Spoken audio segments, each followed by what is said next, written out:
Healthcare is an issue that impacts every single person in this country.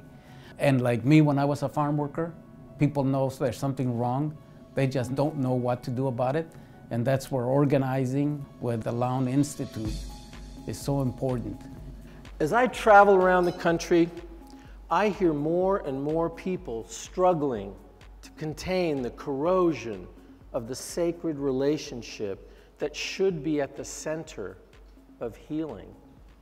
When you go through and you question your decisions and you think about the ethics of what you do, you sort of go down to sort of what is the core, what is it that I truly believe in? And I think it's a bunch of people saying, like, I truly believe that there's better medicine and better care. Through the Right Care Alliance, we at the Lown Institute are seeking to build a mass movement that can imagine the health system we all want and need, and then galvanize the action to create it. Primary care is utterly failing. We run from room to room to room in meaningless increments of meaningless 15-minute visits. We stopped everything inside of our organization, got 50 Section 8 vouchers from the state of New Jersey, raised $750,000 in earmarks and wraparound dollars, and we are moving the most complicated people I've ever met, moving them into brand new apartments with tons of wraparound. That's the closest I've ever gotten to right care in my full 17 years in Camden.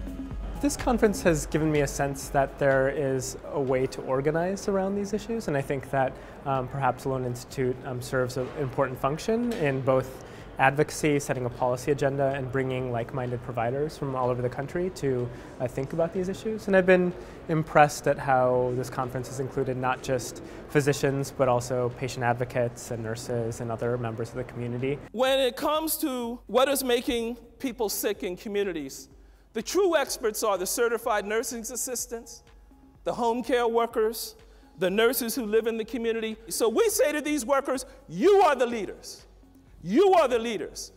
In this struggle to change the social determinants of health, you are the knowledge leaders. We are also excited to meet all of you because we don't have any organized doctors groups in our meetings, and it's a missing voice in the whole conversation.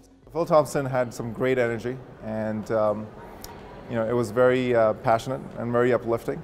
And those are the kind of experiences that you take back from this conference, which allows you to be invigorated and feel empowered. Last year, it was only me from my institution that came. This year, basically tripled our representation. When you look at those documentaries on the civil rights movement, you see the protests and the marches and this and that. But it started with that week in, week out, building that internal strength of the people. And when that change happened, it was over. Everything else is et cetera.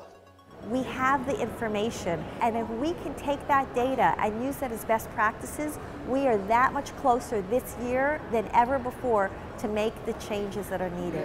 Now, the hardest part about any movement, I think, is faith. Faith that when we go back to our hospitals and our dinner tables and our coffee shops with our message, that we will find people who respond, that we won't be alone. Faith that our colleagues are out there, our colleagues in this room are out there doing the same thing. What we must do next is speak. We must find others who see the world as we do, who share our conviction that the system as it is cannot stand. If you walk away from here energized and you let the energy slowly die, you will cheat yourself and all of the rest of us.